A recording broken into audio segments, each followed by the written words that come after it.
Ruta 66. Un camino abierto a la esperanza. Hay países donde ya hay leyes que prohíben disciplinar o castigar a los hijos.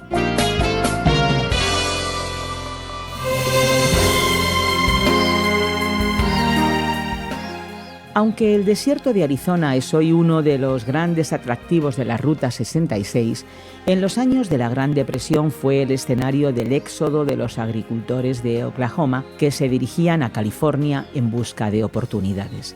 Y aquí estamos nosotros con nuestra Ruta 66, el camino para entender los 66 libros de la Biblia. Hoy vamos a empezar una nueva serie, Éxodo. Nos vamos a recorrer el desierto de Arizona, pero nuestra aventura va a recorrer las arenas calientes de otro gran desierto, el de Sinaí. Y vamos a peregrinar con el pueblo de Dios. Nuestro primer tema es en el tiempo de la esclavitud. Descubriremos que aún al pueblo de Dios las dificultades se le aparecen. ¿Quién no se ha sentido víctima de una injusticia alguna vez? Pues ármate de valor y ven con nosotros a esta emocionante aventura. Tras viajar por el libro de Génesis, vamos a empezar a descubrir el libro de Éxodo. Génesis significa principio, origen. El libro de Génesis tiene el propósito de enseñar cuál es el origen de todas las cosas y de cómo Dios empezó su obra de redención. El libro de Éxodo significa literalmente salida, una referencia al momento cuando los israelitas salen de Egipto, cuando ellos son liberados por la mano poderosa de Dios del tremendo problema ocasionado por Faraón. El libro de Éxodo tiene un asunto general: la presencia de Dios en medio de su pueblo. Tenemos muchos temas sobre los que vamos a hablar a lo largo del estudio de este libro, destacando la presencia de Dios en medio de su pueblo, presentada de varias maneras, así como los actos de Dios en la historia, cómo Dios escoge a Israel y el pacto de Dios con el pueblo en el monte Sinaí. Y una gran parte del libro está destinada a la teología del culto. El libro destaca también el señorío de Yahweh, o Yahvé, y revela más claramente quién es Dios a través del conocimiento de sus nombres. El libro de Éxodo es una continuación del libro de Génesis, lo cual se puede notar en los primeros versículos del texto, que empieza a hablar de las personas de la familia de Jacob con sus hijos, nietos y parientes más cercanos. Veremos aquí el vínculo que se hará entre los primeros patriarcas y el cumplimiento de las promesas de Dios hasta llegar a un elemento fundamental que es salir en dirección a la tierra prometida por Dios, para que finalmente esté plenamente en posesión de los israelitas. Dios es presentado en Éxodo de manera muy especial. Es un Dios libertador, que tiene un pacto con Israel. Vamos a aprender mucho sobre Dios, la relación con su pueblo y entender también cuál es el papel de Israel en esa relación tan profunda con el propio Dios del pacto. El libro empieza de manera muy sorprendente, porque los momentos finales de Génesis nos dejan una impresión positiva cuando la bendición de Jacob es distribuida a todos sus hijos. Vemos a José triunfante en Egipto, y de repente, cuando damos vuelta a la página y llegamos a Éxodo, nos encontramos de repente con un tiempo de cruel esclavitud que recayó sobre el pueblo de Israel. A partir del versículo 8 de la Nueva Versión Internacional, leemos lo siguiente: Pero llegó al poder en Egipto otro rey que no había conocido a José, y le dijo a su pueblo: Cuidado con los israelitas, que ya son más fuertes y numerosos que nosotros. Vamos a tener que manejarlos con mucha astucia. De lo contrario, seguirán aumentando y si estalla una guerra, se unirán a nuestros enemigos, nos combatirán y se irán del país. Fue así como los egipcios pusieron capataces para que oprimieran a los israelitas. Les impusieron trabajos forzados tales como los de edificar para el faraón las ciudades de almacenaje, Pitón y Ramsés. Pero cuanto más los oprimían, más se multiplicaban y se extendían, de modo que los egipcios llegaron a tenerles miedo. Por eso les imponían trabajos pesados y los trataban con crueldad. Podríamos decir que les amargaban la vida, obligándolos a hacer mezcla y ladrillos, y todas las labores del campo. En todos los trabajos de esclavos que los israelitas realizaban, los egipcios los trataban con crueldad. Tenemos en definitiva aquí el nuevo escenario que se presenta en la historia del pueblo en Egipto. Hay un cambio político radical. Y sabemos muy bien cómo esos cambios afectan a nuestra vida. Y esta vez este cambio radical es muy problemático para los israelitas porque el nuevo rey, el nuevo faraón, tiene una postura de profunda antipatía y crueldad hacia el pueblo de Israel. No tenemos seguridad absoluta, pero se propone que posiblemente Amosis, fundador de la 18ª dinastía, habría expulsado a los antiguos habitantes que dominaban Egipto anteriormente. Era probablemente una dinastía relacionada con los hicsos, un pueblo más cercano a los propios hebreos, porque también eran semitas. Egipto tuvo un cambio de dinastías de origen diferente. Así que ese faraón depuso y quitó a la antigua dinastía de los hicsos, y ahora entiende que los hebreos están emparentados con ellos y los ve como una gran amenaza. ¿Qué tipo de amenaza, podemos preguntarnos? La de que ellos se vuelvan numerosos y que de alguna manera se vuelvan en contra del gobierno egipcio. Quizás una posibilidad es la de que ellos pudieran aliarse al regreso de los hicsos, y no había ningún tipo de benevolencia hacia el pueblo de Israel. Y así ellos hicieron un sistema de esclavitud que es una mancha presente en la historia de la humanidad a lo largo de milenios. Muchas veces nosotros, que somos de cultura hispánica, entendemos y conocemos la esclavitud por la que se impuso principalmente a los africanos y sus descendientes que fueron enviados a América y se dedicaron principalmente al cultivo agrícola. Pero la realidad es que la esclavitud es una verdadera lacra que ha existido en todos los continentes y culturas, cuando no se tiene en cuenta al ser humano en la dimensión que vemos en la Biblia como creación de Dios, y se pasa a verlo como mero objeto de explotación para el beneficio y para el lucro del que tiene el dominio y el poder en sus manos. Así que nos encontramos con unos jefes que impusieron trabajos forzosos a los israelitas, que pasaron a trabajar principalmente en la construcción de Pitón y Ramsés, en Egipto.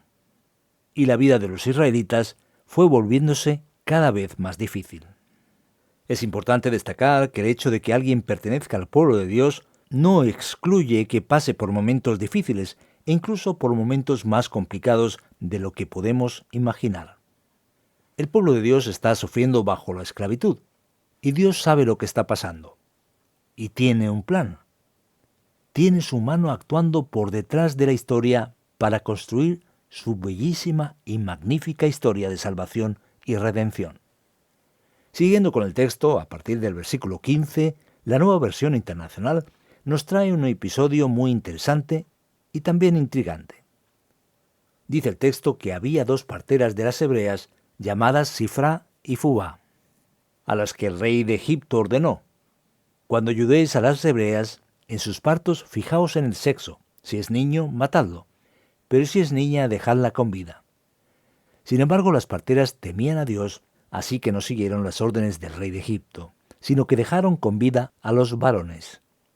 Entonces el rey de Egipto mandó llamar a las parteras y les preguntó: ¿por qué habéis hecho esto? ¿Por qué habéis dejado con vida a los varones? Las parteras respondieron: resulta que las hebreas no son como las egipcias, sino que están llenas de vida y dan luz antes de que lleguemos.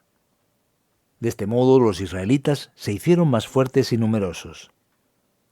Además, Dios trató muy bien a las parteras, y por haberse mostrado temerosas de Dios, les concedió tener muchos hijos. Observa por un momento qué cosa más terrible y absolutamente aterradora. El poderío de Faraón contra el pueblo pretendía alcanzar a cada familia. Así que la orden dada a las parteras hebreas era la de que cada niño fuera asesinado. Es muy sorprendente observar cómo el dominio del poder afecta principalmente a los más débiles, a los bebés, a los niños que todavía están por nacer, a los pequeños que no pueden ni siquiera reclamar su derecho y su posibilidad de resistir a lo que está pasando. Y el plan de Faraón es ciertamente perverso. La idea era exactamente disminuir la población. Había una especie, digamos, forzosa y malintencionada de control de natalidad sobre el pueblo israelita. Su intención era debilitar al pueblo militarmente y en términos de capacidad de procrear. Matando a los niños, tendríamos apenas a las mujeres que servirían de esposas y podrían casarse con los propios egipcios. Y aquí tenemos detrás del texto otra vez aquella cuestión. ¿Será el pueblo aniquilado y destruido? ¿Y así la gran promesa de Dios se truncará? Sí, esa promesa que fue dada antes a Abraham y cruzó la historia de los patriarcas de que Dios bendeciría su linaje y le daría una descendencia tan numerosa como la arena del mar y como el polvo de la tierra. Esa promesa divina de la acción de Dios que promete dar la posesión de la tierra, ¿será que no pasará? ¿Será que no se cumplirá? ¿Que no ocurrirá? Y sorprendentemente, la fuerza de resistencia del pueblo de Dios viene exactamente del lado más débil posible. Nadie se lo podía imaginar, pero las parteras con mucho valor no hicieron caso a las órdenes perversas de Faraón. Tal como hemos tenido dictadores crueles y malvados a lo largo de la historia que forzaron a las personas a cometer crímenes absurdos, y muchas de esas personas heroicamente se resistieron a esas órdenes horrendas, aquí las parteras valerosamente no obedecieron a Faraón, actuando de manera extraordinaria, estableciendo para nosotros aquí los límites de la obediencia. Y entonces terminaron hablando con Faraón y despistándolo sobre sus intenciones, atribuyendo a la fortaleza y capacidad de reacción de las mujeres hebreas la supervivencia de los niños. Y Dios, en su gran bondad, bendice a las parteras dándoles el premio semejante a lo que ellas están haciendo. Ellas edifican sus propias familias. Particularmente en el Antiguo Testamento vemos que generar hijos y tener una familia grande se entiende como una bendición muy importante y extraordinaria por parte de Dios. El tiempo de la esclavitud llegó. Los dolores del pueblo de Dios son tremendos. ¿Qué pasará entonces? ¿Cuándo se producirá la gran liberación? ¿A dónde irá el pueblo de Dios en ese contexto tan difícil? Sigue con nosotros en la Ruta 66. Son 40 los capítulos del libro de Éxodo que nos esperan para enseñarnos sobre el Dios libertador que sacó al pueblo de la esclavitud, y también el Dios que puede romper tus cadenas que te mantienen atrapado en el día de hoy.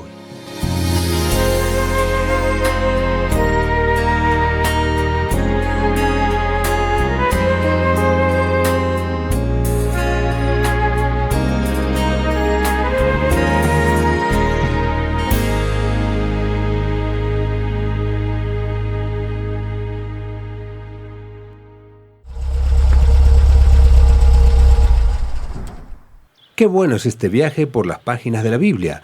Hacemos ahora una breve pausa en nuestra aventura, nuestro viaje radiofónico.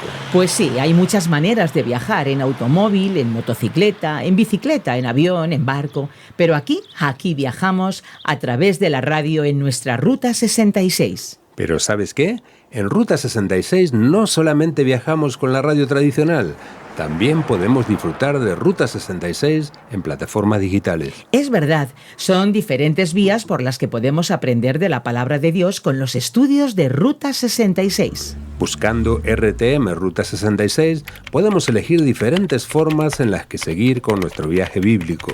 Al final del programa, toca explorar las diferentes opciones. Ahora volvemos con nuestro estudio. Muy bien, después de esta primer incursión en nuestro viaje por el libro de Éxodo, van surgiendo las preguntas y vamos allá con ellas en nuestra Ruta 66. Ya sabes que este programa es original del profesor de Biblia Luis Sayao, producido por Radio Encuentro, Radio Transmundial en España. Un espacio que ha sido traducido por Mateus Rodríguez y presentado y adaptado por el profesor de Biblia y comunicador Fernando Díaz Sarmiento. Amigo, querido oyente, recuerda que tú nos puedes enviar tus sugerencias, tus preguntas, tus comentarios, tus impresiones al WhatsApp 601 20 32 65 con el prefijo +34 desde fuera de España. Lo puedes hacer también en nuestro correo electrónico info@radioencuentro.net.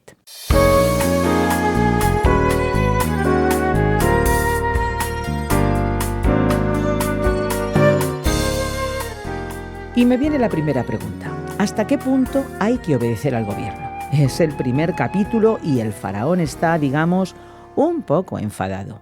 ¿Cómo queda el pueblo de Dios en una situación en la que tiene que obedecer al gobierno? Esa es una cuestión fundamental, Esperanza. Hablamos mucho sobre los límites de la obediencia civil. La Biblia nos dice claramente que todos los gobiernos y autoridades son instituidas por Dios. Por lo tanto, el cristiano, como ciudadano ejemplar, debe claramente mostrar una postura de sumisión y obediencia a las autoridades, según vemos allí en Romanos capítulo 13. La cuestión es que la autoridad existe porque Dios la concedió. En el momento en que la autoridad del gobierno empieza a sobrepasar sus propios límites y a confrontar directamente los límites de la ética y del sentido común dados por el propio Dios, el gobierno puede y debe ser desobedecido. Es, por ejemplo, el drama de los cristianos que pasaron por el gran sufrimiento de países comunistas, donde darle culto a Dios era absolutamente prohibido. Es el drama de un cristiano en países enfocados en una política de guerra en la que será enviado a una guerra injusta. Y también tenemos problemas con leyes que son aprobadas contra los principios de Dios y que tenemos claramente que enfrentar. Por ejemplo, hay países donde ya hay leyes que prohíben disciplinar a los niños. Así que cuando las leyes anti Dios son establecidas, debemos confrontarlas y no podemos obedecerlas. Vemos el caso de personas en la Alemania nazi que cometieron crímenes y cuando se les cuestionó decían simplemente lo siguiente: obedecía órdenes. Así que existe un orden superior por encima del gobierno.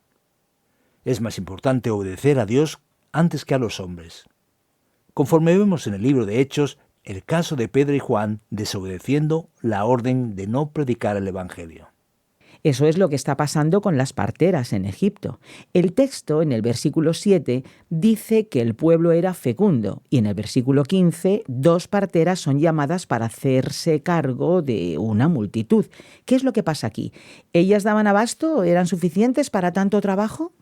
De hecho, ¿cómo es posible que 2 parteras puedan dar abasto para todo el pueblo?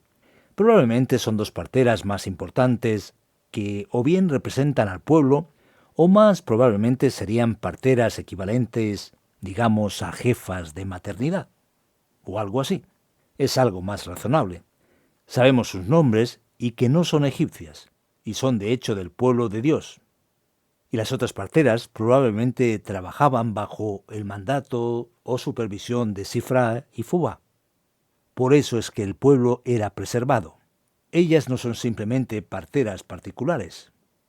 Una pega o un problemilla que hay aquí es que esas 2 parteras terminan contando una media verdad, una mentirijilla, una mentira, digamos, piadosa. ¿Bendice Dios la mentira que se cuenta con buena intención? Vaya, la cosa aquí se está poniendo difícil en nuestra Ruta 66, ¿verdad? ¿Qué pregunta más complicada, Esperanza? Mira, el texto nos dice que las parteras señalan que las mujeres de los hebreos tenían mucho vigor y daban a luz antes de que llegaran las parteras. No podemos saber si eso era verdad o no. Puede ser que sea posible, pero está claro que en su intención de desobedecer había una buena excusa. Está claro que Dios en ningún momento dice que Él bendice una mentira. Sencillamente vemos que Dios las bendijo a causa de la intención positiva que tuvieron.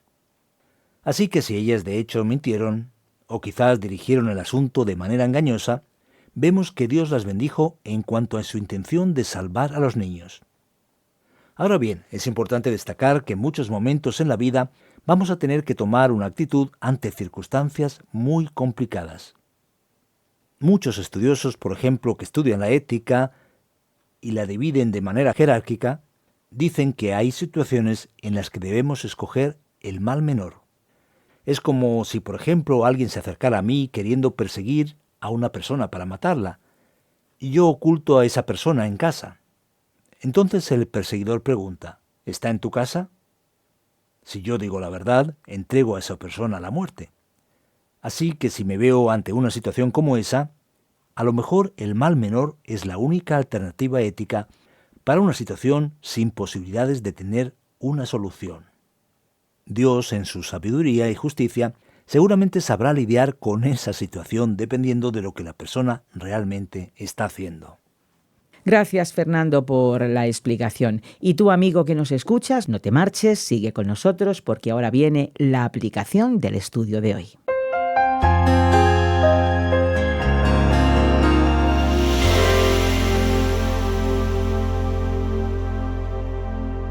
Hoy en nuestra Ruta 66 empezamos el estudio y el viaje por el libro de Éxodo.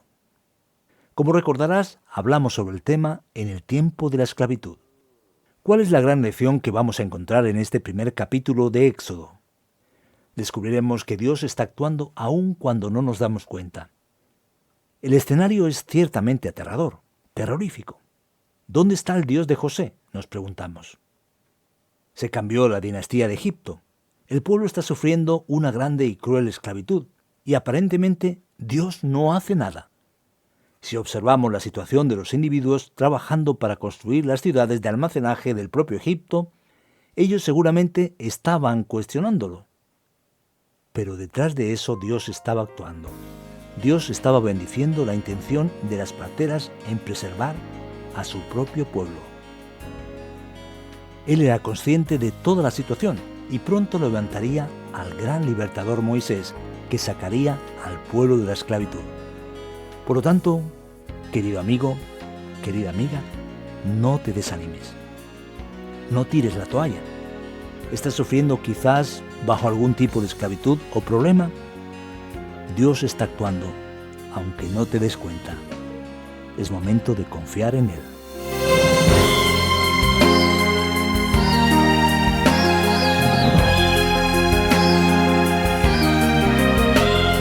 Pues hemos llegado al final de este episodio. Nuestra Ruta 66 se detiene, pero regresará en esta misma emisora, en esta misma sintonía y en este mismo horario. Hasta entonces, si quieres escuchar este programa de nuevo o quizá alguno de los anteriores, puedes hacerlo a través de nuestra página web o en la página RTM 360. También descargando la aplicación RTM 360. Tenemos nuestra propia aplicación y los programas puedes encontrarlos disponibles en varias plataformas digitales como Spotify, eBooks y iTunes. En las redes sociales nos encuentras como RTM Ruta 66. ¿Por qué no nos compartes un mensaje escrito o un mensaje de voz con tus comentarios, con tus impresiones de lo que hoy has escuchado? Hazlo en el WhatsApp o Telegram 601 20 32 65 con el prefijo +34 desde fuera de España. O también lo puedes hacer en info@radioencuentro.net. Saber tus impresiones, conocerlas, desde cuándo, por ejemplo, desde dónde y desde qué medio nos escuchas, es para nosotros muy importante. Y también, antes de irnos, decirte que nos encantaría regalarte una guía comentario para que conozcas más a fondo la Biblia. Solicítala, que te la enviamos completamente gratis. Andrés Ocampo te saluda desde los mandos técnicos y desde estos micrófonos. Esperanza Suárez te da las gracias por haber permanecido a nuestro lado. Nos vamos, pero ya sabes que contamos contigo en nuestra próxima y particular Ruta 66. Un camino abierto a la esperanza, un encuentro con el autor de la vida.